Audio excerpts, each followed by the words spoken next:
Repeat the question, of course. Yes, indeed. Now I'm going to need a little more travel on this line. Let's see. How much XLR cable do I have?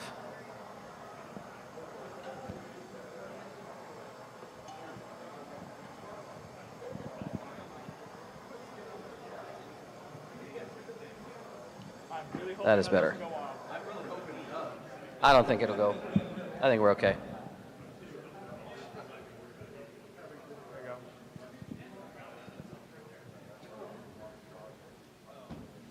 All right, here, let's get some salt and pepper for people up there. Scorch, or there you go. This is gonna go on that table. It's all right.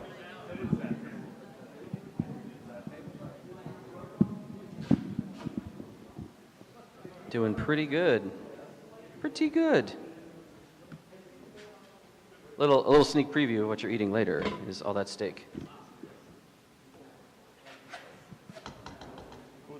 You gonna introduce us, buddy? I think. Are we ready to go? What's happening? We're getting a thumbs up. No, the recording is fine, but the audio is. Oh, we're still waiting on the audio. Okay. Do you need any more time for the audio? Or are you good?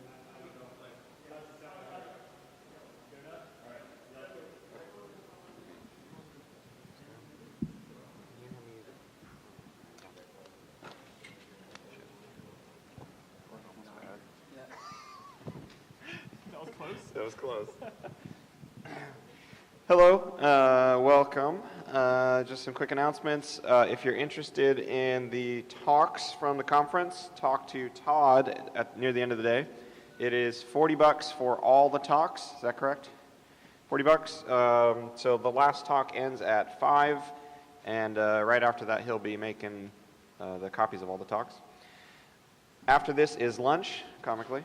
So if you're still hungry for some reason, then head out to lunch. The talks resume at 1 o'clock. 2 o'clock is a lockpicking intro in the lockpicking village. 3 o'clock is the fail of things in the chill out room. I think you guys know all the rest of this stuff by now. So without further ado, should I call him that? Sure, yeah. We have Deviant Ollam and Pinup with Hotel Room Gourmet. Thank you. Thank you, DG. All right, this is gonna be weird. Yeah, I am Dave. Some of you met me, some of you know me, some of you don't. My wonderful fiance could not be here because she's running a sock this weekend out of town. So, standing in, just as sexy and almost as good a kisser is Dr. Tran. Big hand. I decided not to wear lipstick or dye my hair red for today, so. That's all right. We still accept you. So what on earth is this talk? This is literally a talk about getting good food and eating good food. And we're going to start you right off with the fact that coming up to room temp, we've had some manchego cheese here. Please go ahead and grab up. We're going to be coming up and down as we're talking. Just grab cheese, grab little plates. We have a breakdown of that pork. Did we just sear that pork? We did. So if you don't mind digging on swine, we have pork tenderloin medallions up here. They're ready to rock. You should be getting up right now, and other people in the front helping me hand this out. Yeah, you come on down. Yeah, if we can just pass, you can just pass the stuff off to the sides. So this aisle cheese, this aisle pork, and this is the kind of stuff we love to eat. We love to eat really good food. A lot of my friends are big into good food as well. There's a lot of names that are on this talk here. So I could not have done this without Pinup at all, because she and I, we pretty much all we do is cook and read. Bobak, Nomad, my buddies from the core group, whenever we're on the road, like, we don't eat out a lot. We cook.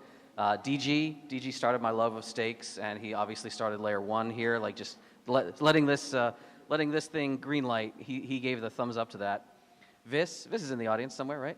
Yes. If you follow Vis on Twitter, you already learned a lot more about food than many people. Zach, Bot, Noise, Jack Avigan, all of the rest of Heidi and the hooligans, they will debate me endlessly as to whether crispy or flaccid bacon is the appropriate and one true bacon. See, this is a proper room. I feel very good here. If you've ever been to Jim Manley's like whiskey tasting, Spam and his brother, they make like pairing dishes that, like, again, in hotels. This is a lot of people cooking on the road and in hotels. Speaking of drinks, Jack Daniel, a good friend of ours, but he is not here today. We will talk to you about some cocktails in his honor. Mitch, I saw Mitch and Bonnie somewhere over there. Like, back in Seattle, some of my best like cooking partners. Trey Ford, another excellent food dude. Beaker is a good food guy. And especially Pinup and I, ever since we were little, like our parents. We've been cooking since we were little. We were always allowed in the kitchen. And if you have kids, I strongly encourage that. Dr. Tran is up here, and he has been slaving away in my room. If you've been following the Twitter, he and I have been working on this pretty much this whole weekend when we weren't out drinking. So I'm going to start a little bit politically. I'm going to talk about the fact, as many hackers, I am kind of a libertarian, right? And a lot of times libertarians get like a bad rap, like it's the whole, oh, you're just sex and drugs and rock and roll, like that's all you care about. Like, fine, there's nothing wrong with any of those things. If you don't like sex and drugs and rock and roll, there's something wrong with fucking you. But Tara, Pinup, my fiance, she's like kind of a lefty libertarian. Her phrase is, I should be able to take my licensed concealed firearm and shoot anybody who says what I can or can't do with my lady parts. That's her spin on it. But especially, I want to have you think about principles of liberty as it relates to food. Like the whole partying and drugs and everything, and I should be able to put whatever I want into my body, that very libertarian statement, right? A lot of people take that really seriously if they say, oh, well, this drug is illegal, or no, you can't have alcohol on Sundays in this town in the grocery store. Like, oh, I got to be able to put what I want in my body. But especially hackers are not the best at putting, like, food in their bodies. And make no mistake, having the freedom to put what you want in yourself, food-wise, is something you shouldn't take for granted. So, like, if you talk to some people who've had every meal planned for them, and they didn't have that liberty, and you'll realize really quickly it matters. And I don't just mean, in the pen, like anyone who's been in the service. Even when you have decent chow, the fact that it's decided for you all the time, the moment anybody has civvy rats come in, like, oh shit, Chef Boyardee, where'd you get that stale pizza? Just because it's different, just because it's something that wasn't slapped down in the mess hall. So being able to make your own choices, being able to decide what you eat is important. It's important on a lot of levels, and I want to kind of inspire you to think about it and be mindful about it. And it's going to apply to health. A lot of hackers have gotten way better looking these days, man. Like, people have come up to me, like, I've dropped some pounds, but there's like Dave Kennedy, if you go to DerbyCon, former Marine, like, he was cutting hard, man. Then civilian life, civilian life's going to be civilian life. And then he looks like he's dropped some pounds. He's really, he's like TV camera ready. He does interviews now and shit, right? Dan Kaminsky, anybody like Dan's kind of been all over the map in the past. He's looking good. Joey Lost Knowledge, if you do lockpicking stuff, like he and his wife Jenny, they were kind of an inspiration to a lot of people. My inspiration was actually Beaker, Chris Hoff. Many people only know him as like this, muscular Brazilian jiu-jitsu dude. He posted a badge picker, like a picture of his old badge. And I was like, who's that guy in your badge? He's like, oh, that was me. I used to look like that. I was like, damn. So that's what kind of got me inspired. And when you think about it, when you really just take a better interest in what you're eating, you will feel better. You'll enjoy it more. And I'm not gonna like lay diet advice on you. There's like, oh, fuck carbs and fuck sugar. Like that's kind of what I did.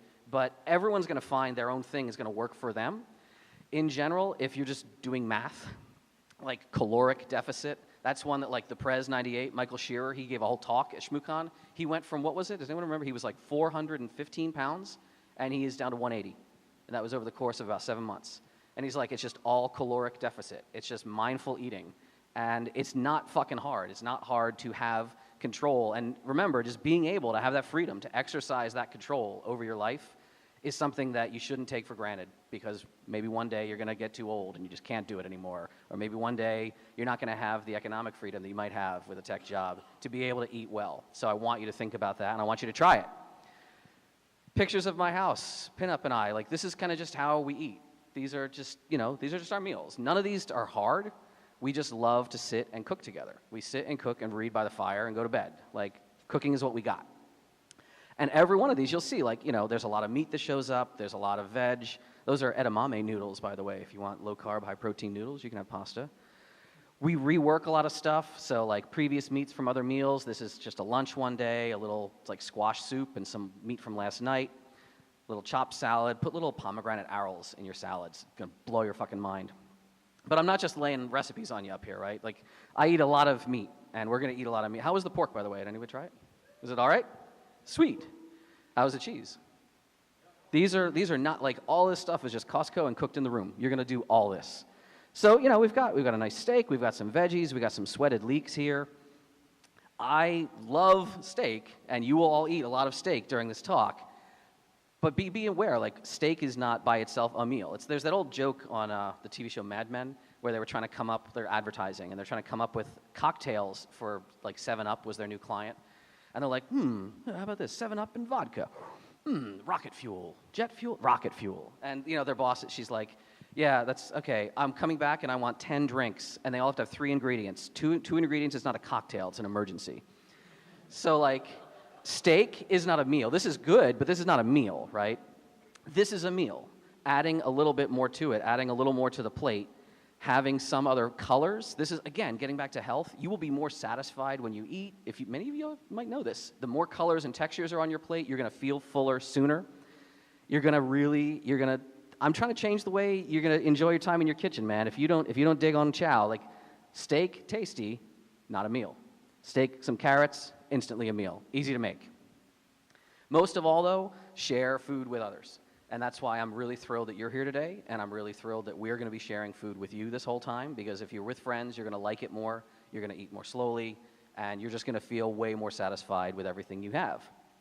Now, this is great when I'm home, but, like, I'm on the road a lot. Pinup is on the road even more than me. And now that whenever we can, we just travel together. So we're constantly in another city. We're probably only home about 20% of the time these days. But we still want to eat. Like, we still want to eat the way we eat. It's our thing, right? So this is a meal that we just threw together at a friend's house. We're like, hey, can we use your kitchen? We're going to make you dinner. Boom. We just knock that together. This is me and the guys at my company. We're like at some shitball Airbnb right near the Pentagon. You can see it doesn't even have enough silverware. There's like my knife, and there's like a kitchen knife, and trying to make dinner settings. Another craptastic Airbnb somewhere. I'll always go for the Airbnbs just to have a kitchen. Or when you don't have a kitchen, this is a hotel room. This is me sitting on a bed having, like, chicken and veg. This is me having steak, like watching Murder, She Wrote or something, or Mythbusters in the hotel. This is steak that I literally made in the hotel bathroom. Just, like, right there on the sink. So, and I sometimes have too much, though. Like, this was in a Sky Club as I was leaving a con. I just had so much extra food that I'd made. It was like in my bag, and I'm just giving it out in the Sky Club. Everyone I ran into Grifter, I ran into, like, Dave Shackelford. I'm just like, here, you want meat? Here you go. Meat Santa is here. So you can do everything you're seeing up here. Every one of these dishes, it's not out of the reach for you, even if you've, like, oh my God, I just never learned to cook. You can absolutely execute all of this stuff. And we're going to give you some tips and pointers, and we're going to let you try it. So, food is great, but we open that wine, right? Can I get a glass of that wine, please? Because we're going to start with a quick thing about drinks, because food should be paired with good drinks. I can talk forever about whiskey. As I said, like, I've kind of cut carbs and sugar. I don't drink beer anymore. I miss it a little bit, but, like, I'll taste a beer. Like, you had that bottle party, Vis, and I would try a little thing. But I haven't had, like, an evening drinking beer in 4 or 5 years. Just, you got to make hard choices, right? But, like, wine, very little carbs. Whiskey, no carbs. No net carbs at all. We got more wine because we're going to have steak. If you want some wine, we can hook you all up. So, bourbon, I can talk forever about. Some of my favorites, they're on the list. You can ask me a lot of different questions about bourbon. I drink a lot of scotch, all different. I like really peaty scotches. I like Islays, so Ardbeg, Lafroig. Red wine, as we have here, perfectly acceptable thing to pair with your meals. I'm a big proponent of alcohols. But if you want to make a sweet cocktail, and we're going to be doing this later in the chill-out area, and I was making them the other night, I've never been a rye whiskey person. Like, I would try a taste of rye, and Rogue Clown is a friend of ours. She loves rye. And I'm like, oh, man, this doesn't quite work with me. Until I had a Sazerac. Has anyone ever had a Sazerac cocktail? Oh, boy. Let me tell you, man, this is some classy as fuck shit. And if you can get behind making it, it's a little harder than some drinks, but essentially, it is a perfume-heavy experience. You're using a type of bitters that is very, very medicine-y flavored, Peychaud's bitters. You're using an absinthe rinse in the glass. So we can make these later. Sometimes I did them last time on stage. I'll do them in the chill-out room later. It's a fun little, like, it's a little flourish. And learn to make one. Like, knock it together. I don't even use sugar in mine. I just a couple drops of Splenda. Don't throw rocks at me.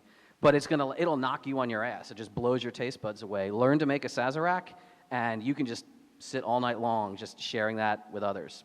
Now, you need a lot of ingredients, right? You need interesting advanced ingredients. This is Jack Daniel's hotel room. Like, he makes a lot of, if you've ever had Jack make you cocktails, dude knows what's up. But he drives everywhere. I can't do that, I fly. So I made, Sazeracs on the road. I'm like, here I am at ShmooCon, and like CP, if he's in the room, I'm throwing these at him as he's like playing Hack Fortress. So how do I do that? Well, I have a little road kit. Just little tiny bitters bottles and a little, bit of sweetness and a channel knife. And this is me like making it in the Delta Sky Club. I even made a super tiny one that fits in my backpack on the plane. So when I'm in the air a lot and I drink too much. But I'm like, hey, bartender, can I get a ride? No, I'll take it from here. And the Sky Club staff knows me as the guy who makes my own cocktails. So if you're gonna like host a room party, if you're gonna have eating well on the road, right? Let's go with our drinks list. Learn to make a Sazerac. Learn to make an old-fashioned if you want. That's another excellent cocktail. Yes, sir. Oh, you just thumbs-upping that? Yes. Absolutely. If you can make a couple cocktails, the rest of the time, simple shopping, right? So bourbon, like I said, we can talk forever about bourbon. My absolute favorite bourbon, Four Roses single barrel. I know it's like, what, 4 Roses? Yes, trust me, try it. This or the small batch, but especially the single barrel, knock you on your ass. Bullet, if you're on a budget, usually revered as one of the best bang for your buck bourbons. Like, I can talk forever about bourbon. Like, Chris and I, we'll just go to town. Rye, if you're making that Sazerac, get a bottle of rye. Rittenhouse is my home of Pennsylvania. Well, now it's made by Heaven Hill in Kentucky, but Rittenhouse rye, excellent rye. You're on a budget, Bullet to the rescue again. If you want to have like scotch in the room for people who don't know what they like, just like blended scotch. It's like, in fine dining, they say chicken is what people want when they don't know what they want. Like bullshit scotch is what people want when they don't know what they want. So throw a bottle of that in there, no one's going to bitch. I love, smokier scotches, peatier scotches. Pinup, she's a Speyside gal, so she'll get a lot of Glenfiddich going on. If you are getting into scotch and you want to get good scotch, but you're a little hesitant, look for milder and lighter flavored Highlands. Get a Glenmorangie, get an Aberfeldy. They're going to do interesting things without completely nuking your palate, and you might get into it that way. If you're making that Sazerac, you're probably not going to find absinthe in your like liquor store. You may have to just bring it with you, and we'll talk about traveling with liquor. You can use like Pernod in a pinch. You're going for an anise. You're not going for a licorice flavor. Many people think of absinthe as licorice. Like, I'm in the sandbox a lot, and I'd come back with like arak or raki, and I tried to use it once in a Sazerac. Did not work. Don't try to do that. Peychaud's bitters, you're probably Amazoning for that as well, just because you're not going to find that at a local liquor store. Yes, DG. Anisette. Yes, anisette, sir. Thank you, Italy. And like I said, it's not like doctrine, but I don't use sugar in any cocktails. So just 1 drop of Splenda syrup is enough to be like a whole sugar cube. Wine, by the way, fun story about wine. There's an app. It's called Vivino. If you're a beer person, people talk about Untapped. It's like Untapped for wine. What's cool about it, though, is there's this little camera feature that Chris and Amanda, friends of ours, they're like, hey, this game we play in a store. We go into a store, take out the camera mode, and there's a little slider right down here at the bottom. You see the little slider? You go, boop, and it's multi-bottle mode. So they'll pick like a price point. They'll be like, all right, $12 or less, go. And they'll just run down the aisle and be like, bah! Just scanning as many bottles as they can. And I found a 3.9. I found a 4.1. And like, who can find the best wine for like super cheap? It amuses me. I definitely have found things that I wouldn't have otherwise drank. So we love them, and I appreciate hearing about that.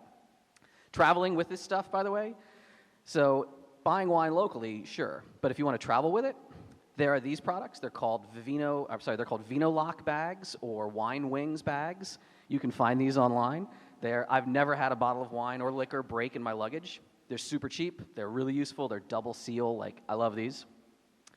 If you're making cocktails, don't forget lemons. I always oh shit, forgot the lemons. Then I got to go raid the hotel staff. But that's enough about drinks. On to food, because we're here for food, right? So, shopping list.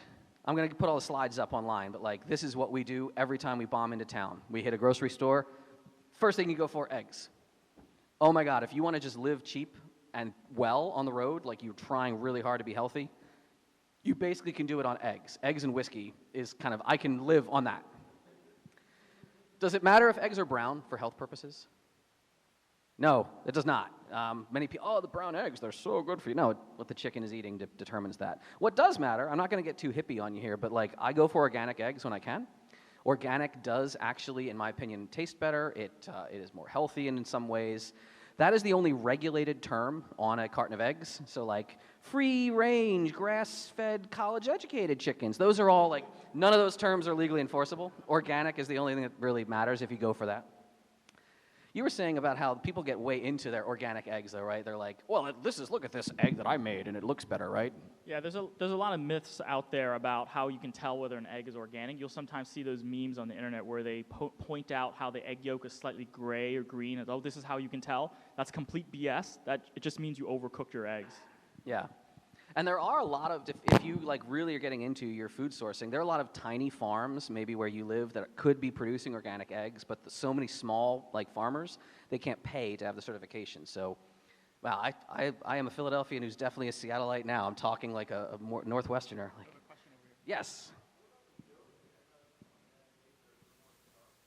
So the yolks being darker and more in organic eggs, I've sometimes seen what I might call a bolder color of yolk.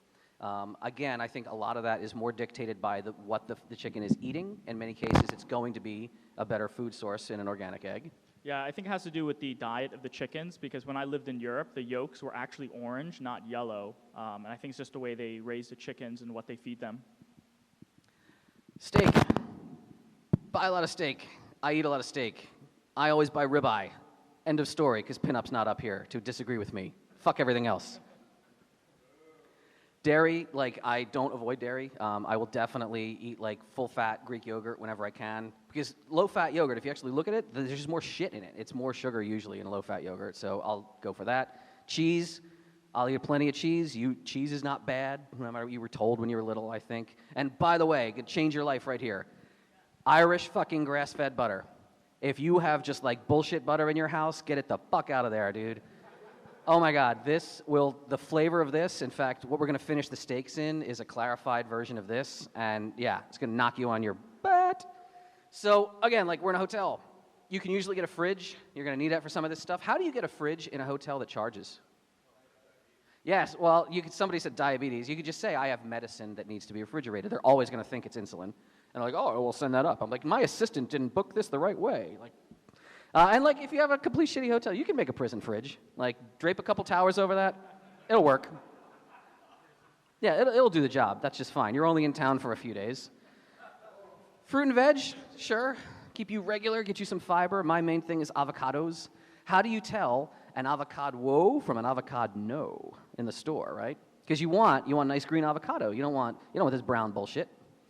Yep, I'm seeing the thumb moves, yes. So the little nub on there, you want to pick avocados out of the bin that feel right, but still have the nub.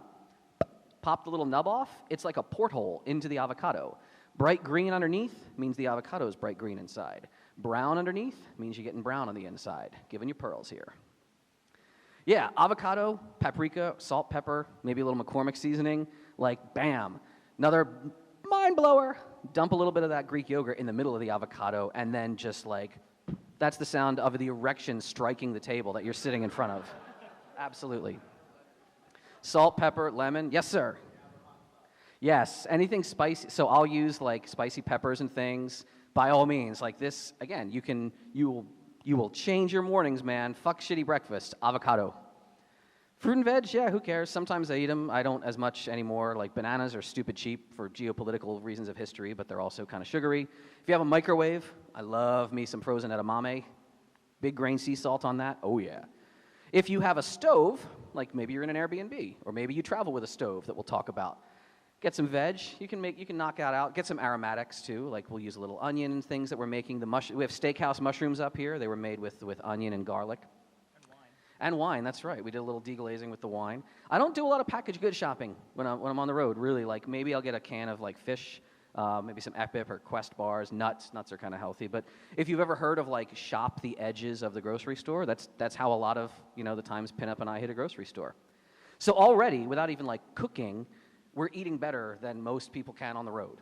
Like, this was, Pinup, we were at DerbyCon, and she's like, come upstairs. You've been drunk all morning, and you haven't eaten anything. Come upstairs. So she just had this spread.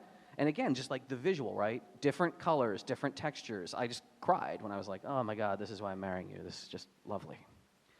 So you can make things look appealing. You can, like that little cheese board we just knocked together. Like, this was, this was just a little party we were hosting.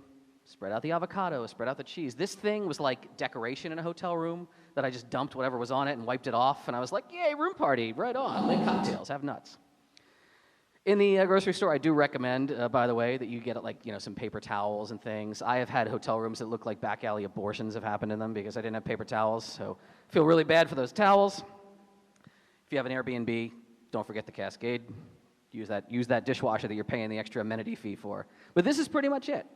This is your shopping list to do everything and more. And there's some other stuff we travel with. We'll talk about it. And this looks expensive, right? Like, oh my God, am I really going to go to all this trouble each time? You always come out ahead. If you get into this and you're with people, you're always going to come out ahead on money. I think, how many people we got in here eating? We're going to have 50 people in this room? We're probably going to feed everyone in this room for less than $20 a head. And it's going to be a couple of really solid offerings. That includes all the booze. You always come out ahead if you're buying your food. So, you're all stocked up? All right, let's talk about some recipes. I said eggs are the staple, right? Because you can always find eggs, even if there's no grocery store. One time I walked to some shit-ass gas station, the kind that has drug paraphernalia and copied porn. That gas station, fucking carton of brown eggs down there next to the old English 800. In a hotel, I've walked down to the kitchen late at night, just, wandered around, hey, hay huevos aquí, I've just asked, I was I'll give you money, and the guy just gave me eggs. By the way, another tip, you're going to urban explore a hotel. What is the best accessory that you can have with you? Flashlight? No. Knife? No. Every hotel has one for you when you arrive. Ice bucket. You want to walk around places you don't belong, take off your shoes, wear your pajamas, carry that ice bucket. Act tired. I have been in so many weird service corridors and things. I was oh man, ice machine on 4 is not working. Get out of here, kid. I've never gotten in trouble. Been all over a fucking hotel. Now, I got some built-in privilege, right? And I'm very aware of this. But I look pretty innocent,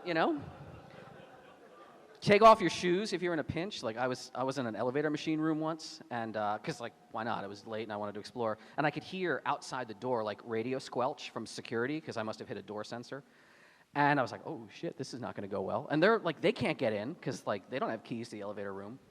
So I'm all right, well I got my ice bucket, so I just kind of kicked my shoes off into a dark corner, and I just burst through the door, and they're huh? And I was hey, where is the goddamn vending area? What are you doing? You're not supposed to be in there. I'm I know I'm not supposed to be in there. Door was open. Because I'm a dude with no shoes and an ice bucket. I look innocent. So eggs. Pinup, if she were here, would talk much more. She is the magician of eggs. We have, at tour camp, there was a cooking contest, and the theme was eggs. And, we freaking annihilated it. We almost won. Pinguino wins every year. So getting second to Pinguino, we thought was a win. Because, again, Tara, she is, the queen of eggs. Me, I hard-boil a lot of eggs. Hard-boiled eggs, some salt, pepper. Again, I've lived on hard-boiled eggs in my hotel room and a bottle of whiskey for, many more days than I should. Every hotel room can hard-boil eggs. What's the thing in the hotel room you can use? There we go, yes. You can do hard-boiled eggs in a coffee maker. I don't recommend it. It's really slow and laborious and it's a pain in the ass. I'd say go on Amazon, get this, oh my God, my room is on fire thing, and $12. Well, how do you hard-boil eggs with this? We already said, what does every hotel room have? Has the ice bucket. Boom, insulated. There you go. Peel them, clean them, bag them up, eat them the rest of the week. Eat them every morning instead of the shitty, you're at a meeting hall and here's all your bagels. No, just salt, pepper. St. Lucifer pepper. St. Lucifer pepper from my home of Philly. Very nice stuff. Or if you know this, you still every now and then come out with your pepper powders. Yeah, dangerous stuff here. Be careful. This is not for weaklings, but yeah, spicy. And then dress them up. Make deviled eggs. I've made deviled eggs out of hard-boiled eggs in the airport. Found a restaurant with some packets of mustard. I'm in a Sky Club. They have free deviled eggs free hard-boiled eggs in the Sky Club. Mash them up, fill them up. There you go. Yay, done. And because a lot of Sky Clubs will have a bar, you can get Tabasco sauce at a bar. Spice up your deviled eggs because deviled eggs are supposed to be hot and spicy. If you're not making them spicily, you're doing it wrong. This is probably my favorite deviled egg recipe. I know it's hard to read. They're going to be in the slides. Zip and zap. A lot of good zippy notes. Eggs all the way. So I'm a big advocate of eggs, and hopefully now you are too. By the way, you can batch process the fuck out of eggs, right? You get enough people, and this was just before tour camp, and we're just prepping a ton of eggs. Now, by the way, we're not on a stove, though. How are we cooking these eggs? This is the meat of literally the meat of what we're doing. Sous-vide cooking. How many people do know what sous-vide cooking is? How many people do not? All right, it's a little bit of a mix there. Most of you have seen this before. If you haven't, this is the thing, right? Cooking is chemistry. Cooking is science.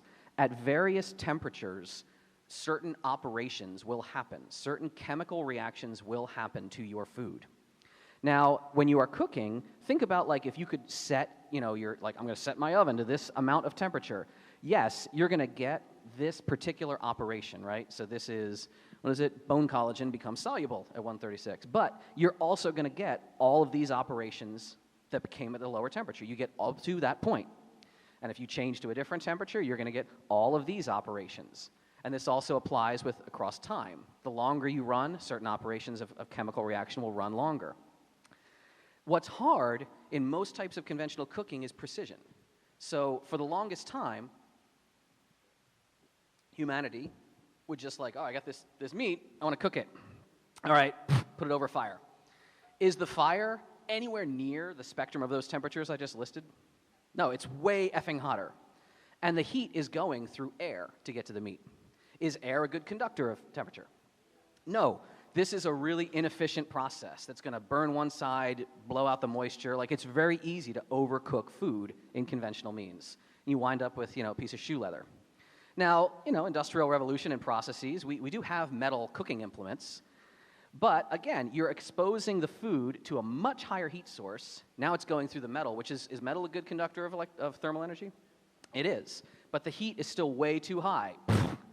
Very, very easy to overdo your food. And it's very frustrating if you just ruin your meat, right? So sous vide cooking is a water bath process. In fact, we even have the giant cooler over there. This is what we cooked everything in that you're tasting. What you do is you use a very low bit of heat, a very, very controlled heat. You agitate the water. You stir the water so it's evenly distributed. Your food goes in the water. Now, you're not boiling it. We didn't just throw steak in the water. You put the food in a container. The food is in a container in the water, which is very precisely thermally controlled. Is water a good conductor of energy? Yes.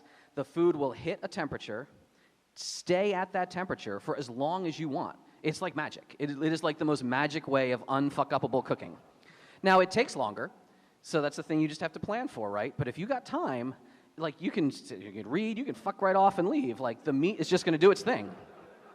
And by the time you come back, everything is just perfectly done. It's done all the way through edge to edge, and it is very, very satisfying. Now, you do have to do a finish process. We'll talk about why. You're going to brown the outside to get what's called a Maillard reaction, and it's boom, it's just there. Do we want to start turning over some steaks in the pan?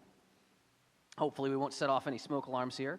So what we have is a bunch of ribeye that we've done for about 28 hours now, I guess. Yeah, 28 hours. So these are going to be pretty rare because medium rare and rare is how your steak should be. I usually have my steak blue, but I realize that's not for everybody, so I'm trying to be accommodating here. Using sous vide stuff is not outrageous. It used to be that it was called an immersion circulator in big commercial kitchens. They would be a giant, it looked like the size of a deep fryer, right? You have this big water bath and this heater unit. But people are like, hey, why? We don't have to sell this massive thing. If consumers want this at home, why not just sell the little heating element and have it stir the water? So consumer grade, home grade culinary tools like this, home culinary immersion circulators are a thing, and they've become very popular. So some glory shots of stuff you can do with it. This is the last thing we're going to make today. This is the first time I tried sous vide cooking. I just bought a 4-finger bone-in ribeye. Got it out on the counter at home, put it in a bag, put the bag in the water, 126 dungarees of freedom, pull it out, bam, bam, bam, in the cast iron. This is what we got. Looks like a nice steak. Let's look at the inside. This was the first time I ever tried it. It is almost unfuck-upable. And it is just, it's a dream. It's a really nice way to rock and roll, man. So we pretty much sous vide everything now. For Christmas dinner, my buddy Mitch I was referencing, he did standing prime rib roast. Again, this is probably $150 worth of meat. You don't want to F this up. Turns out he did not. This is a sous vide process like restaurant grade, supreme, excellent eating. You can all do this. There's a lot of apparatus. We're going to talk about which ones we got, and as we do, we'll keep this going on here. We're going to hopefully, let's see if this is loud. Yeah, you can still hear me. Yes, sir. Question. The trade-off, this question is, what's the trade-off between consumer versions of sous vide hardware and like the commercial grade? Usually you're just talking about heating element strength and run cycle. So a consumer version might take longer to heat up a bit of water, and sometimes they're not rated for quite as much runtime or on-off cycles as something you'd see in a commercial kitchen. But I've never killed any of mine. Has anyone actually had like a home unit die on them? Well, you almost did. What happened to you that one time? So I decided to use a pot as my water vessel, and I didn't have a lid on it. So I was cooking, I think it was pork belly or steak or something for 48 hours. So basically the humidity, there was so much humidity in my kitchen that it shorted out the sous vide cooker. So the easy solution for that was just to wrap the top with foil. So that way the moisture would be captured inside the vessel. Mm-hmm. Yeah, preventing thermal spill we'll talk about later. Some of the units, so if people early on got into this, Polyscience, that was one of the first names that they were a commercial product. They started making culinary products for the average consumer. A lot of us have Innovas, the first Innova generation. A lot of us you'll see in a lot of people's kitchens. Tran and I both have the Innova Culinary. I love it. It works really, really well. Sansair, just another competitor. They make a nice unit. They make a new one called the Delta, which is just a smaller shape, a little more horsepower. The Joule, man, if you want like the smallest package and a very high-end heating element, the Joule is what some people go for. Chef Steps is a website for like home cooks, and this was a Kickstarter of theirs. The only, it's beautiful, compact, sealed package. It's really well made. It has basically no external controls.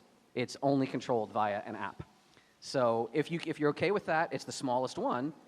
But like in this room, there's a lot of, there's some weird shit you could probably do, right? But there's a lot of different gear out there, and they all are very, very precision controlling this water bath. So like with the eggs, okay, sous vide egg recipe, we're going to do this later. You're going to all do this with me. This meal you see right now, and Pinup and I are having breakfast in this shot. These are, the best way I can describe it, they are like egg custard. Like if you've had flan in like a Spanish restaurant, imagine a flan that doesn't have sugar, that has no carbs, that is savory and has like bacon and cheese in it. That's what this is. This has become our breakfast every day now, all the time. Most people like breakfast, fucking terrible. Like you grow up eating cereal before school. It's just all carbs and you dump sugar on it or who the hell knows what. Or a cereal bar, because like it wasn't shitty enough before, right? Like every breakfast mix shake thing, like lol at this bullshit. What is the 41 grams of fucking carbs? I will puke if I have this in the morning. Egg cups. How many of you got a little glass jar? How many of you still wanted one? Are there any more up there? We might have given them all out. This is what you're going to do. And we're going to do this in the breakout room after this talk. The reason you have all these, making these little flan egg type custards is so simple. You get a bunch of toppings that you'd like in eggs. I've got bacon bits with me. I've got diced onions with me. I've got a lot of cheese with me. We might have some mushrooms left over. You name it. It's like making a taco bar. You spread all this out. You then take a dozen eggs and I want to say it's a pint? No, it's a cup of heavy cream. Put it in the blender, whip that shit. Take your cups and fill them about a third of the way up with any toppings you like in eggs. Anything you would like in an omelet or like in scrambled eggs, fill them up. Get your cups ready. Pour your egg cream whip over it. These are little ball jars. These are little like canning jars, right? So finger tight with the lids, label them, like everyone put your names on them so you know whose is whose. Put that in at 170 degrees Freedom, give it about 90 minutes. They are now going to be fully cooked through in this beautiful creamy kind of consistency. They're going to all seal. So I don't know if you've ever done I'm this kid on a farm and so was Tara, you can do canning. You take these out, you put them on the counter, you hear them all pop. They get locked in. They're going to be pasteurized, sealed for weeks. They'll keep. And then you're just ready to rock. These are a minute in the microwave. Bam, every morning. It's so fucking good. This is inspired by Starbucks. Like those egg shot things they're making now. People have tried, and they're way better than the ones at Starbucks. They're incredibly tasty. So this is what we live on. For every morning, boom, boom, boom. And, they're perfectly transportable. Turns out the TSA says they are not liquid or gel. I have taken these into airports a lot. I had to explain it a few times. They're like, what, eggs? I'm like, no, trust it, because I just turned it upside down. I'm like, doesn't come out. It's fine. Not a gel. When you do sous vide cooking, there are other bits of hardware that you might want. Obviously, you can see a lot of fun happening on this side of the stage. Let's go like cooking show. How's that steak looking there, sir? Good. Sweet. So other things you might want when you're using a sous vide setup. Some people will use a vacuum sealer because the food has to go in a bag, right? Vacuum sealer is nice to have, not mandatory. If you're long-term storing, if you're prepping a ton of meat at once, I'll use a vacuum sealer at home. I don't travel with it. I used to. Nowadays, for the most part, Ziploc bags are fine. So get a Ziploc bag. You can immerse it in the water, or I will draw a cocktail straw of air out of it. That'll seal it up. Speaking of immersing it, you need a vessel of some kind, right? Every hotel's got a sink. It might drain a whole bunch, and you're refilling it all the time, so that's a pain in the dick. I will usually just go to any shitbird store and find a bucket. Because, again, the vessel doesn't matter. The vessel never touches the food. I have left so many 5-gallon buckets in hotel rooms and puzzled so many maids, I'm sure. Because they're cheap, they're abundant, they're always going to work. Sometimes, again, you're steaming off a lot of temperature. You're fighting that thermal spill. But, yeah, 5-gallon bucket works fine. This is like a foot bath because, who gives a damn? It's not touching the food. Getting a lot of food in here, it'll all fit in. You don't have to leave a ton of room for the water. The only thing having more water buys you is greater thermal regulation if you put a ton of meat in. It'll hold its temperature better as opposed to fighting its way back up to temperature. But you don't need, it's not like a fish tank. You don't need enough room for everyone to have their own little personal space. You can jam it all in there. It's going to get to temperature. Tiny ass container on my desk at the office because I wanted a steak one day. You can use a cooler. Some people like using a cooler because you're not fighting that thermal spill as much. It's going to hold heat in, carve a little hole in it. That'll work. Every grocery store is going to have something. Even if you didn't travel with anything except your one immersion circulator, you can find a vessel, right? Again, it doesn't matter what the vessel is. Just buy it, leave it there, $4 later. Pelican cases are watertight. That works. All of our luggage is Pelican cases. We just did that once because, fuck it, why not? It works fine. Speaking of styrofoam, by the way, if you're trying to do really high temperature work, so chicken is going to be a little bit higher temperature than steak. Vegetables are going to be much higher temperature than any meats. It's really a struggle to keep the water bath up around 180, 190 doing vegetables, unless you have an insulated container. So, by the way, if you're doing multiple foods, like we did that pork and we did the steak and everything else, what you do is you do your highest temperature food first. Like in this case, we have chicken and veg, right? So you prep all your meat, you prep all your vegetables, you do the vegetables first at the very high temperature.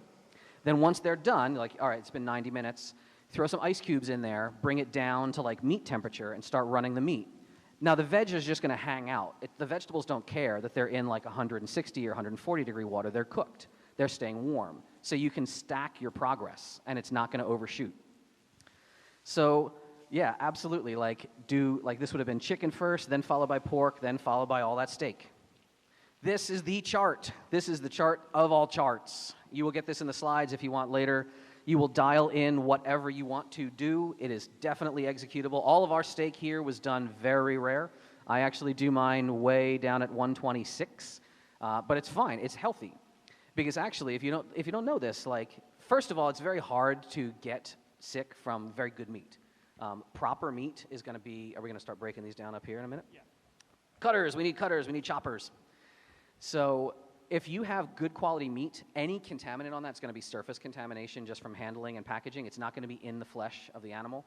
And if you bring to temperature, anything over 126 is basically microorganisms can't reproduce. That starts to be the death zone. 160 is essentially instant kill for any contaminant. That's why they always say bring chicken to 160. I'll be honest, I don't bring my pork to 160. I don't like the taste of it. Because it's not an all or nothing. It's not like everything's infected and bam, it's gone. No, as you start ramping up the temperature, any microorganisms, there's going to be a slow die-off. And if you're rolling at 126 or 127 for more than 90 minutes, you've essentially started to pasteurize everything in there. So I don't really worry about this kind of stuff the way some people do. You can see chef temp is like the USDA recommended. I don't do that. I get pretty bold with my temperature push. One more note, speaking of temperatures and styrofoam. Styrofoam is not watertight. Styrofoam will osmote a little bit of water, little by little. And you'll see, like, I had this set up this was in an Airbnb in, like, Honolulu, and just, that countertop looks nice and shiny. It's not beautiful linoleum. It's literally water is just everywhere because it's slowly leaked out of the Styrofoam. So be aware of that. I like using a cooler, a proper cooler. If you have a hole saw, like if you install a deadbolt, go figure, the lock guy has lock installing tools. Yeah, a hole saw, boom, right through it, and like this is what I use all the time now. This is what we used on our giant cooler. I strongly recommend it, even on the road. So let me see, my slides are being a little bit clicky there. Let's see. How's that stay? Is it coming down? Is it breaking down? There we go. So yes, having a nice vessel, being able to rock out on the road, this is, again, like, this is not hard. You can take crappier meat and make it great. This is not high-end steak. This is just a breakdown. Oh, did we do the tri-tip yet? Oh, we have not done the tri-tip. Oh, yeah. So we got tri-tip over here. We're going to warm that up before the ribeye comes out. I'll take, like, tri-tip and just break it up into tiny pieces. So we're going to wake those back up in the pan in a minute. Chicken, resting with a little bit of that grass-fed butter. This is the tri-tip that I broke down in a hotel room because, again, like, you can get cheap meat and do it longer and slower, and it will break down. It will tenderize the meat. You did, the first time ever, how was we did the steaks at your house, what was that? 48 hours. He did a 48-hour ribeye cook for dinner the other night, and it was unbelievable. You almost didn't need utensils. The meat just, like, fell apart, and it was glorious. So take a humongous load of cheap tri-tip, break it out into steaks, and feed everyone in the goddamn room. Seasoning your meat, you can season it before it goes in the bag. All different ways to do that. There's a bunch of recipes online. I am a little leery of too much salt in the bag because salt's going to pull out moisture of the meat. A lot of people put plenty of salt in. Most of these steaks, they're going to just have some bay leaf and a lot of pepper. DG giving me the advice long ago of a little bit of lemon pepper, a little bit of black pepper, kind of like steak au poivre style. And then once we pull it out, salt it up and eat it, man, by all means. So batch processing, by the way, speaking of, yes, question, or DG? Brine the meat before sous videing it? Ooh, like a wet brine? Ooh, I've never done that. Now I'm gonna. Want a cheat code? What's a cheat code? If you don't have a vacuum sealer, you're going to have air bubbles in your bag. And when you submerge your bag into the water bath, you'll get out most of the air bubbles, but then you still want that thermal conduction to happen. A bunch of oil. Yes. So Vis is mentioning how if you're doing what's called the immersion method you just take a Ziploc bag, slip it down in the water with just the lip above, it'll kind of push the air out. I do that with a cocktail straw to kind of like back when you were sealing up bags of weed in college, you'd like draw the air out of it. And so, yeah, if you don't have a proper vacuum sealer, oil can go in the bag. Oil or any kind of fat, frankly, will do a lot of good thermal conductive work, but it won't water down the meat. So that's a good cheat code for that. You liked walnut oil, right? You like walnut oil in the bag, you said? Salt, pepper, walnut oil, that's it. No other herbs in the bag. Comes out good? Yeah. The Searzall is very controllable. So this hardware that you hear us using up here with the blowtorch, we'll talk about that too. If you don't have a full stove, there's a lot of ways to handle this. So something neat about sous vide, like if I batch process a ton of prepped meat, when I want to cook it, I don't have to fuck around and let it defrost. You bring your sous vide out, you take it out of the freezer, blam, right into the frickin' sous vide. It's fine. It'll just slowly come up to temperature, and it's not going to overshoot. So it's super convenient. Now, we pointed out, right, you're cooking the meat. The chemical reaction of cooking is occurring. But when you pull it out, you've got this pink meat, which is not what you're usually like associating with, ooh, that's tasty. So browning the meat, you do need a very high temperature hit on meat or a number of products to create what is called a Maillard reaction. Science, to this day, still has not fully untangled all the little details that go into a Maillard reaction, a browning reaction. But this is what happens with proteins and some sugars. Like, have you ever made baked goods and they say brush egg yolk on it, or brush eggs before you put it in the oven? Because it's going to brown. It's literally the protein from the egg that's Maillarding. The Maillard reaction is built into our collective DNA and our evolutionary response to food. We are the only creature that responds to like cooking because a dog doesn't give a shit if a steak is raw or cooked. Human beings, over time, we have learned, like, here's a tray of meatballs at the Sky Club, right? Let's look at this little zoom-in area. If you could only have meatball A or B, which one would you want? You're going to want meatball B. Because in the back of your mind, everything in our evolutionary history is telling you that this is cooked and safe and nutritious. That is the reaction that your taste buds are giving you because something has been browned. That is the Maillard reaction. You can do it in the pan, cast iron, all day long, not just for specific heat, but actually for heat emissivity. Cast iron is going to get you the best hit of heat. You want as much heat as you can into your meat so you're not cooking through. You just want to brown that surface. That'll work fine. Can you get me a plate? Usually you want a little bit of fat in the pan when you do that. There are some options for your fat in the pan. We can talk about that. All right, one Prodigy fan. There you go. So a lot of different oils and fats you can use as you're trying to get that crust, that outside sear. These are kind of what it comes down to for me, although now because you told me I'm going to walnut oil it up one of these times. You don't want your oil or fat to breach what's called a smoke temperature. If you hit a smoke point, you are going to change the taste of what you're using, and we actually, if you want to get all like chemistry hippie about it, oh, free radicals, and allegedly it is less healthy to smoke off your oil or your fat. So higher temperature things, higher temperature oils that aren't going to hit a heavy flavor are what most people go for. Frankly, like this is what's standard in our kitchen at home. This is what we're going to reach for depending on what we're making. So on the low end, like you can get canola oil. Canola oil is a very neutral flavor. It's stupid cheap, and it's going to work pretty damn well. Avocado oil or something is going to be very high smoke point, but it's got a very strong flavor. You might not want that. In general, the less that is in your oil, so like extra virgin olive oil, super raw olive oil, has got a low smoke point, very strong flavor. You're not going to see people like that on their steak usually. The more you clarify out the other proteins out of an oil, so you've got like light oil, refined oil, extra light olive oil, it's going to raise the smoke point, and it's going to taste like less pronounced. What we're using here for everything, we just have this little Tupperware tin. It's just ghee. It's just clarified butter made from the Kerrygold. And it's going to be nutty and creamy and insanely good smoke point. Very expensive if you buy it in a store, but you can make your own. Now, we have a stove here, right? What if you want to travel, you want to use a stove, but you're in a hotel room, you need a stove? Oh, hacks! No, don't actually do that. I don't recommend this at all. Yeah, like literally stovetops are stupid cheap. You can travel with an induction cooktop. That's what we have going on over here. We can give you some footage going on. Woo!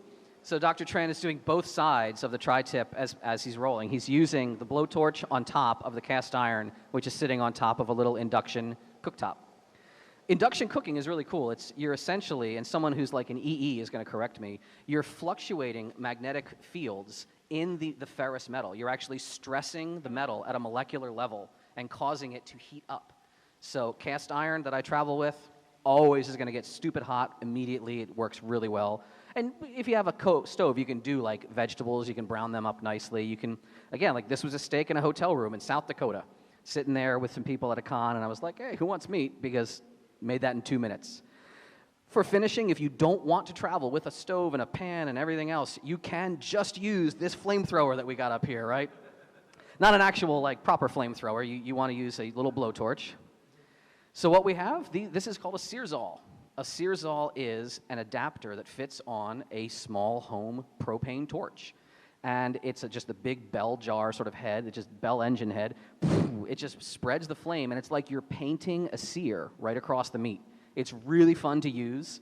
It just looks badass as hell. It's also it's sitting on our kitchen counter all the time. So it'll melt, you know, oh, I gotta melt this cheese, like bam, it's just always, Vis, do you keep yours out all the time? Yeah, I make grilled cheese sandwich. The only way I make grilled cheese sandwich. That's how he makes all his grilled cheese, he says. So yeah, like it's so fun to fucking use, and it does look pretty fucking tight. Like Tran looks like a badass up here. Especially at night if you're out like camping. This was at tour camp and such. So yeah, it is hot. It is a giant open flame, so it stays hot after you've used it. Don't touch it. You will burn your hands. But also, like, be mindful of what you're cooking over. So, like, don't be over a paper plate on top of a wooden table. Like, everything in this photo is wrong. Nothing should be happening here. Yeah, rig up some kind of safe surface that you can use, you know. It will get smoky. Being outside is helpful. I'm really thrilled. We haven't set anything off in here yet. Being outside is good. We've like hung out of hotel windows before, just kind of, you know. But sometimes, like, you just say, fuck it. Like, whatever. My room's going to be smoky. My room's going to be smoky. I have had many good smelling hotel rooms. Invariably, everyone asks the question, how the fuck do you not get in trouble for this? And the answer is, every hotel, big, small, and in between, will give you free shower caps. Yeah. Hacks. Yeah, take that off before the maid comes in the room. The only disadvantage, frankly, to a Searzall is throughput. It's not as fast as just using a cast iron, but you can do a lot with it. You can even see what we're doing here. This is clearly completely uncooked meat. Why are we searing it? This is the pre-sear technique. It's like double Maillard reaction. You do a sear on the meat when it's cold, so it's not going to cook through. Then that Maillard protein, that taste flavor, gets imbued into the whole steak. You pull it out, and all you do is wake it back up again with a quick sear on the outside to get that crisp surface. If you're doing a huge party, like I really do recommend pan, like a cast iron, just for throughput. I do want to add, if you like your steaks Pittsburgh style with a crust on it, the Searzall is not going to get hot enough. You will need a cast iron pan, so that's something else to consider depending on how you like it. I mentioned hotel staff before. If you're in like a shitball Airbnb, no one's coming in, whatever. If you're in a nice hotel, like I think this is the Westin or something, and like it looks weird. Put that away before the maid gets in the room. Just be aware of it. TSA doesn't know what this is either. You can't travel with the gas bottle. You can travel with the Bernzomatic torch head as long as the valve's open. But yeah, like be prepared to answer some questions. And when you get to your destination, just find the gas. Every crappy store should have this. Like a bunch of stores that even think they don't. A lot of times it's there. It's near the charcoal. Like you'll find it at a Ralph's or a Target or what have you. So yeah, this is really fun stuff without bringing a lot of hassle. I bring some other gear. So I have this little silver Pelly case, right? It's part of my usual luggage complement. This is my road kitchen. My little Pelly case has everything I pretty much need. And it's just, it all Tetrises in. I keep my Nova with me. I have, the torch head. I have the TS8000. I have a cast iron with me at all times now. Yeah, some cutting boards, some knives and things that you don't want to have to buy each time. Yeah, what you got? It's 12 o'clock. It is technically lunchtime. You're welcome to keep going until 1 if you really want. We won't take you all the way. We'll let you do a real lunch. Yeah, it is 12 if you had like a lunch date that you had to get to, but I'm just going to keep feeding you. So how many people are enjoying this so far?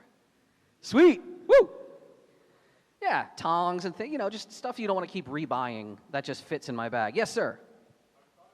Instead of going to the grocery store every time you're out of location just to have an Amazon logo order? Oh, well, that's kind of cool. Instead of going to the grocery store and you're on the plane, could you Amazon Prime Now or Amazon Pantry to the hotel? I am fucking going to do that because that would just be even funnier. That's awesome. Confuse the heck out of the front desk. Yes? Sorry? Why don't you use camping gear? Why don't I use camping gear is the question. Because when I first started doing this, I just took the shit out of my kitchen.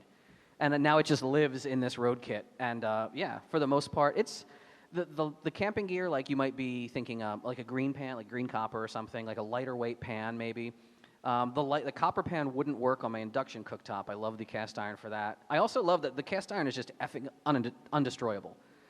You literally can clean it anywhere. You just burn it off and reseason it. I've really smoked out my hotel rooms doing that. But yeah, I'm sure there's probably some better knives or tongs or other things that would be more compact. Yeah. Lose as much heat when you put them. Yeah, the more thermal mass you have is going to send more heat into the meat. I have a little travel spice rack that I roll with now.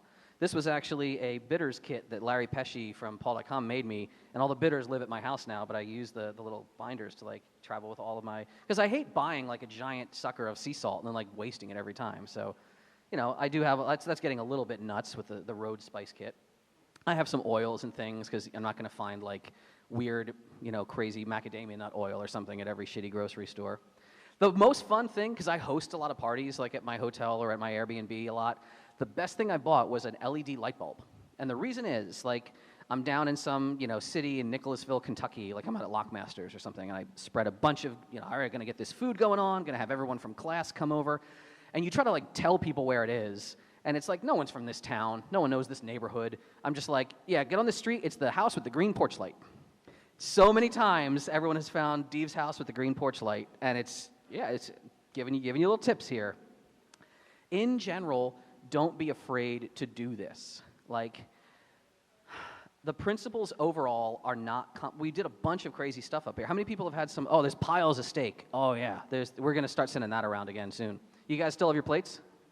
All right, we're going to start walking some steak down these aisles if we can, please. Mushrooms and spinach. You should start coming up and start plating this if you want. So in general, this is your shopping list. It's going to be online. It's going to look better on the video capture. You can get a set of equipment that you roll with, and like maybe you'll be like me. Maybe you have a little suitcase, or maybe you just have a small bag inside of your luggage. But ultimately, here, keep the projector a little clear as you're standing there. Ultimately, I want you people not just to try this here. I want you to try this at home.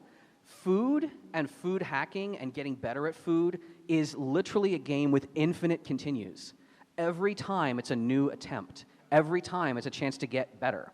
You take notes, you learn what you did, and you're like, oh, that was awesome, I got to repeat that the next time, or oh, maybe I'll season it a little differently this time. You have a chance to get better every single time, and it's not hard, and it's not something you should be afraid of. You should all try this. There are a billion awesome resources online now. So like Chef Steps, the company who makes the Jewel, they have a ton of beautiful visual guides. Serious Eats is a website that has like the Food Lab is a very well-known site. These are not insurmountable challenges. Every one of you can eat like this, and every one of you can try to do this, and I hope that you will try it. I hope you enjoyed yourself here. Did you enjoy yourself, Trent? Oh, yeah. Yes. Who had a good time here? Thank you so much for being here. We really appreciate it. Come have food and ask questions.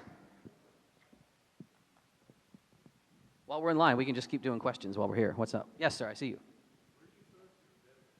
Where do I source my bitters? Pretty much Amazon. Fee Brothers is a company that makes a lot of nice bitters. There's some other boutique-y ones. Orange bitters, I really like Reagan's orange bitters for when I'm doing like a certain kind of old-fashioned that I use orange bitters in. But yeah, Fee Brothers, Black Walnut Fee Brothers bitters for when I make an old-fashioned, like all the, oh yeah. Yes, sir. What about traveling with alcohol?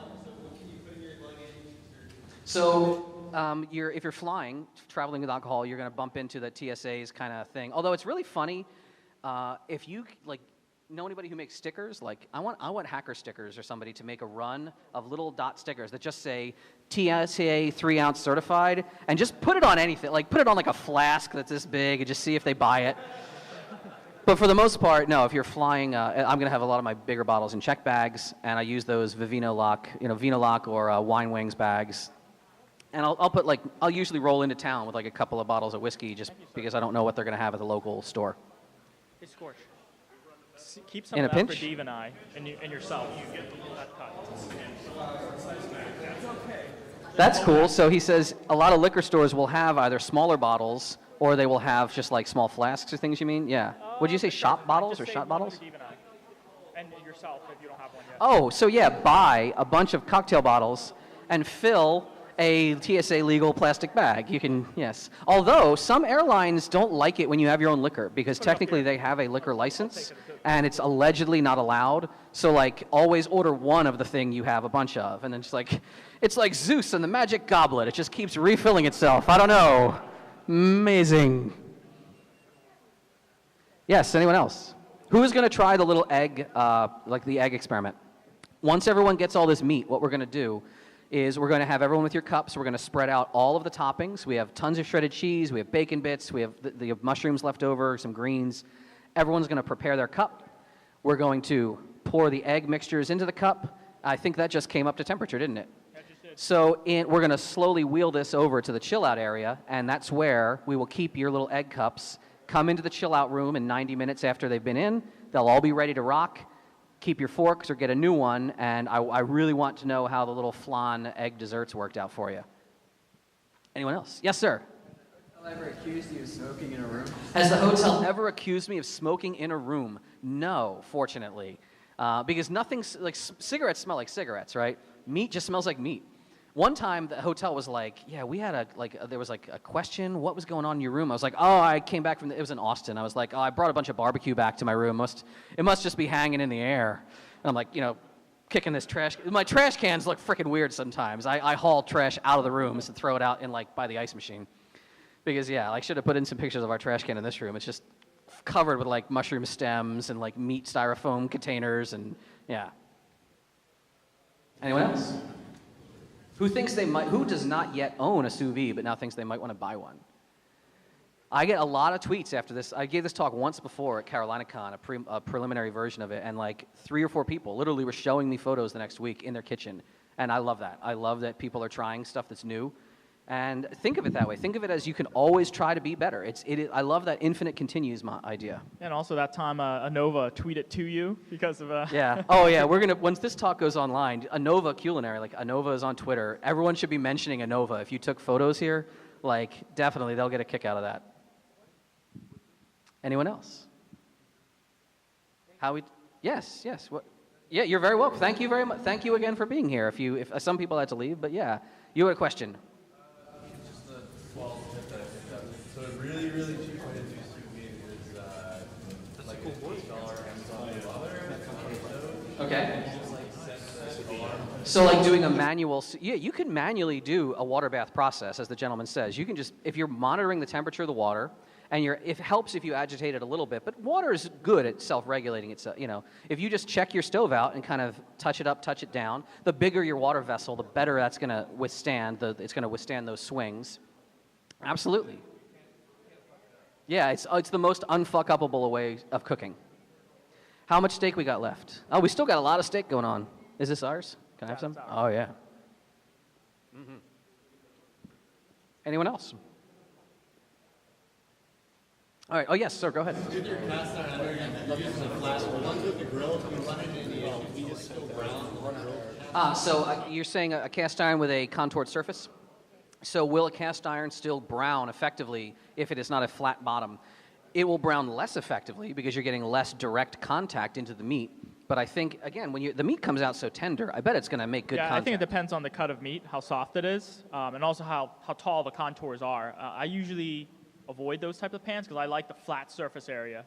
Because even when it's flat, sometimes the moisture escaping will create little air pockets. You'll notice as not perfectly, there'll be little spots of not brown. So the flatter, the better. Mm-hmm. Who's going to do the egg thing, by the way? Everyone with your cup? That's not a lot of hands. A lot of you took cups. As soon as this meat line finishes, we're going to clear this out and put it's going to be like a little toppings bar. We're going to make this work. You got a cup? Oh, yeah, man. AV Man's got a cup. Sweet. Yes, sir. Way to rock it. Everyone put your name on your cups, or else we will not know whose it is. There are markers that were going around. Can we all please thank DG for having faith in me to not burn the building down and let me do this?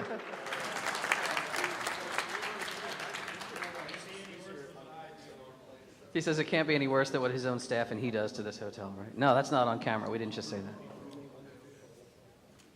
Who likes this hotel? I've actually, for all the fact that we ruffle some feathers, they've been kind of good to us. Yeah, we're pretty done up there, I think. Sure. Yeah, do you think we'll be here next year? Do we know? As long as it's great for us, DG says he's happy, so yeah.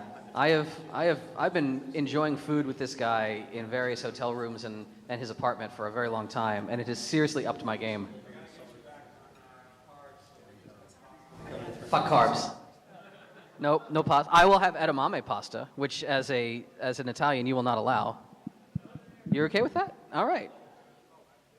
Dr. Tran, any other thoughts? What are some of your favorite things that you did something with salmon, right? Yeah, so cooking fish is actually something very nice with sous vide because it's very easy to overcook fish, but with sous vide, it's impossible to overcook fish. So something else to keep in mind. I mean, my favorite recipe is salmon with mustard seeds and mustard oil. It's an Indian recipe, actually, but it's really good. I don't know. Oh, you're taking pictures of the food. Yeah, so I think fish is something else. If you like seafood, also lobster tail. You can't overcook lobster tail, sous vide cooking. Yeah. Think it's the perfect way to handle food that's like expensive, stuff you don't want to screw up because it costs you money. You're like, oh, nice shirt, solid, very nice. Yeah. Yes, sir. The cheese is Manchego cheese, so that's going to be a sheep's milk cheese. Is sheep or goat? Sheep, yeah. I really like goat and sheep cheese a lot of the time. But yeah, Manchego is one of my top 3 go-to cheeses. You really want to have a party, bring your cheese out of the fridge long before your guests arrive. Let it get up to temp. It's going to be creamier. It's going to taste better. Yes, sir. So that's an interesting question, and for me, no, but I want to hear about other people here. The question was, have I ever done ribs? I like when people smoke ribs to get that bark and everything, so I've never personally tried it in my sous vide, but it looks like I saw some hand. Have you? And you have? And how did it go? It came out great? Yeah. 145 for 9 to 12 hours. 145 Fahrenheit. Yeah. Mm-hmm. Interesting. So you're still doing the crusting process, just you've sped up the smoking. Yeah, I've browned things like that in the broiler. Mm-hmm. So I've done a pork belly for 36 hours in the sous vide cooker. Then I put it under the broiler under high, and that creates the crispiness on the skin. Yeah, that's how Mitch did that standing rib roast. There was like an herb crust, and then we threw it in the oven at the end. And yes, sir.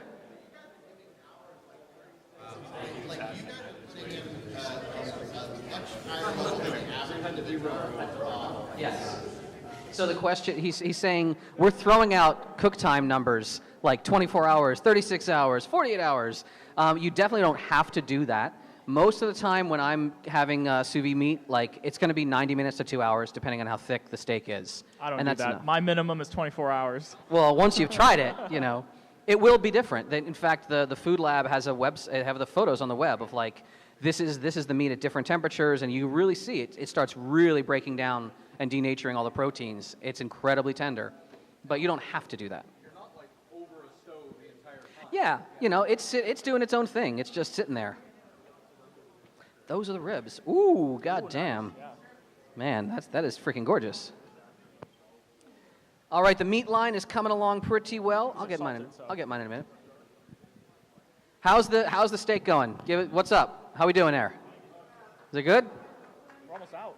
We're almost out. Good. That's what we wanted to do. As soon as the steak is done, this is pacing perfectly. Look at this. We're going to have just enough.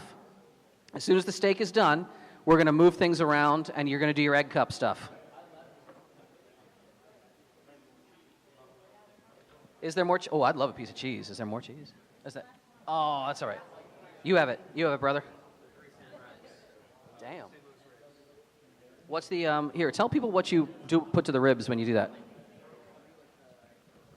So for smoking St. Louis or sous vide St. Louis ribs, did a dry rub to begin with, vacuum sealed them, let them sit there overnight. At room temperature? In the fridge. In the fridge. Let them come up to temperature for about 45 minutes. Mm-hmm. Put them in the sous vide for 9 to 12 hours at 145 Fahrenheit.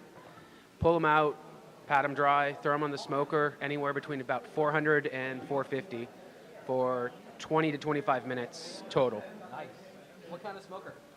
Traeger. Okay.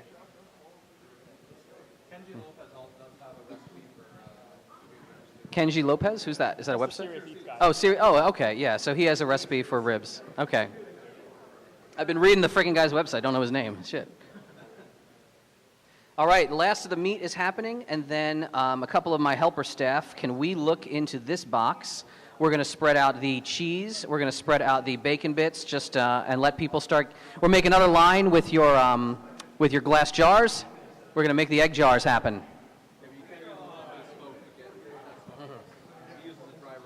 Okay. As the egg container. Okay, that'll be right at the end. Yeah.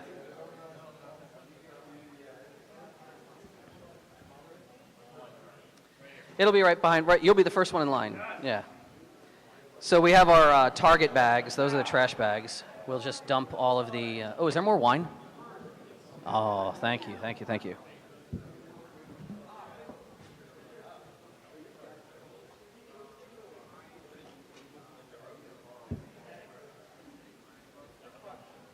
All right, wine for you. Not a lot of people took free wine, man. Is it too early in the day for you fucking people to be drinking?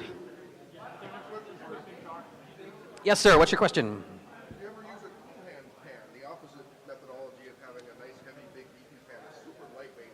I don't know what that is, and I want you to tell me what that is. Well, a cool hand pan is a frying pan that's made to be very light. It's got a stamped handle. It's all hollow and everything, and it doesn't carry the heat very far because it doesn't have much thermal mass. So it wouldn't be like having a heavy pan and carrying a lot of heat through, but just a variation. I have never tried that. I will check one out, maybe. It's not just the thermal coefficient of cast iron that really blows it away. It's what's called emissivity, how fast it gets the heat out of itself. That really gets that browning rack. So I've never tried that before. Yeah, I know it's definitely a different experience. It heats up instantly. Sweet.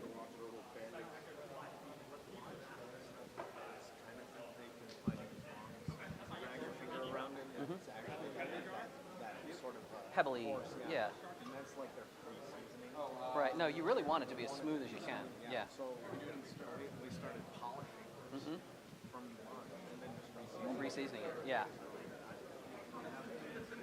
I will mention that. So Duldy mentioned that, and this is actually, it's interesting. So Lodge is the brand of like American cast iron. Lodge has been in our country's DNA, right? Long ago, cast iron pans had a much better like process for finishing and for making them. They were polished down. The modern ones have like a pebbly finish. They have a pebbly surface, but he said, what did you use to grind it out?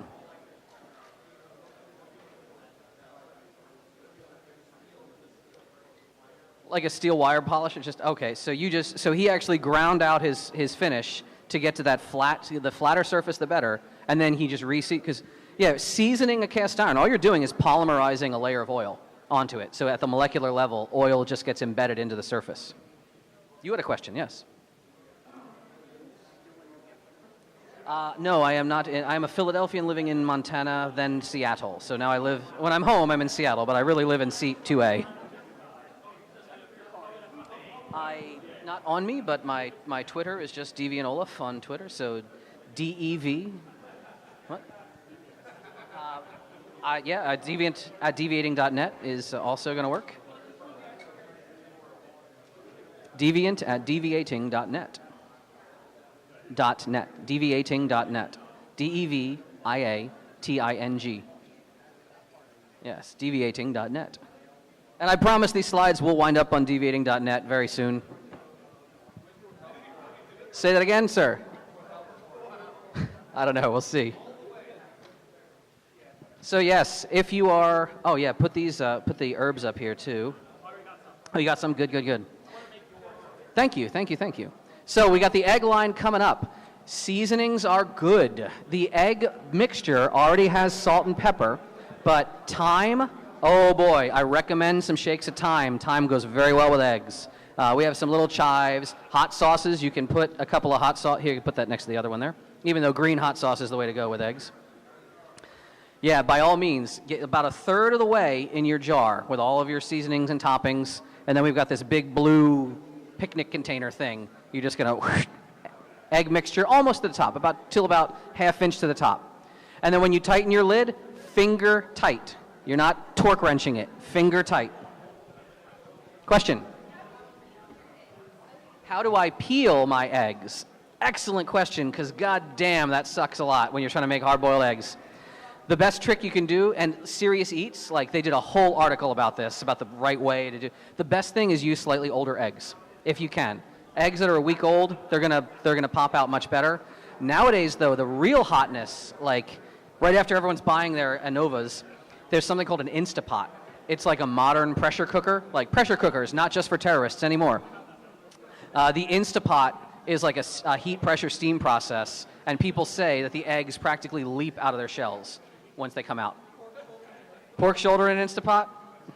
Yes, sir. Baking soda, so changing the pH of the water, baking soda or vinegar, people talk about that. But I really liked the Food Lab's breakdown of like every possible tip and which worked and which didn't. And in the end, it turns out the Instapot or any steaming method, a lot of people really liked that. Yes, sir. Carbon steel for what? I've only ever used cast iron. Carbon steel would work, you know. Gotcha. That's true. Yep. And if it's steel, it would. Most of the time, it will work with the induction cooktop too. Yeah. Sweet. Sorry.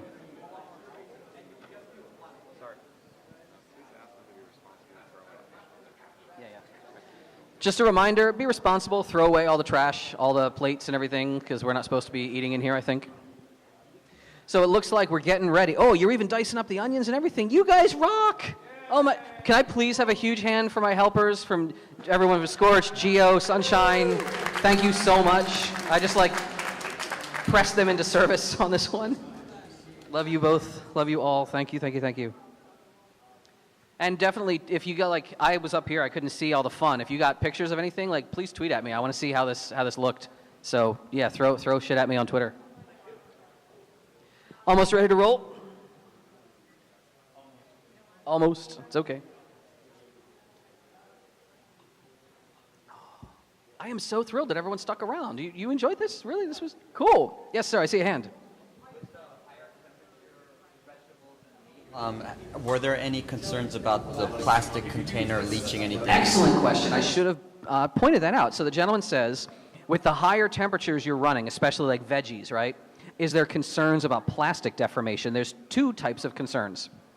The vessel in which you're working. I've seen like Rubbermaid vessels start to really deform and like they have some trouble with that hot water.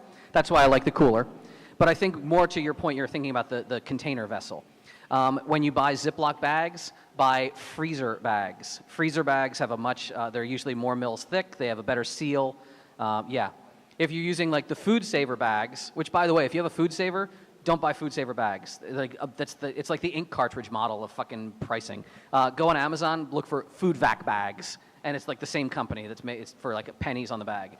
Food saver bags are going to withstand anything. But if you're using just Ziplocs, freezer grade bags. Almost ready to rock? I think we're there. Yeah. So we're going to let the egg cups train commence little by little. The slowest point in this process will be filling it up at the end station.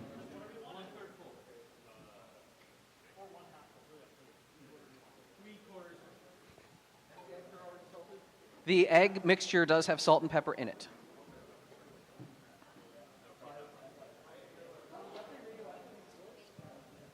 That says psychoholics in Russian. Yes.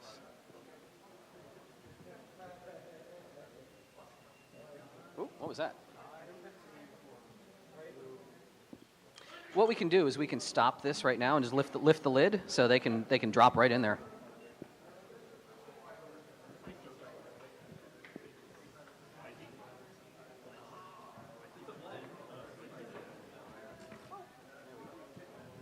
Do we have tongs? Let's clean off clean one set of tongs so we can lower that in there. So we're not going to put an artificial limit on when these egg cups are done. Like, I'm going to be in the chill out area for most of this con. If you left your egg cups after closing, we're eating them. Come back and get them when they're done.